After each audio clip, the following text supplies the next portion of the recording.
C'est ici, au cœur de Bamako, que commencera demain le 27e sommet Afrique-France. Cela fait des mois que la capitale malienne se prépare pour cet événement.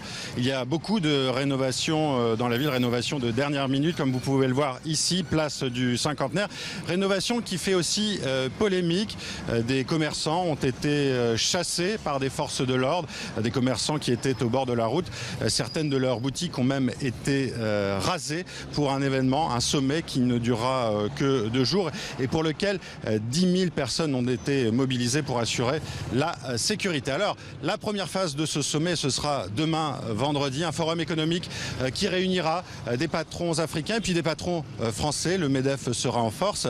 Deuxième et dernière phase, ce sera samedi, une réunion diplomatique et politique avec la présence d'une quarantaine de chefs d'État et de gouvernement, avec bien sûr François Hollande, Ibrahim Boubacar Keïta, mais aussi le Kenyan Uhuru Kenyatta ou le Tchadien Idriss Déby. Un sommet qui n'est pas exempt de critiques. Un contre-sommet a même été organisé pour dénoncer l'aspect trop libéral de ces rencontres ce week-end.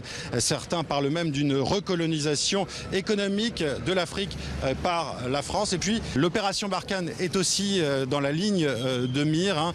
L'ONG Survie dénonce ainsi des opérations militaires contre-productives ici sur le continent africain.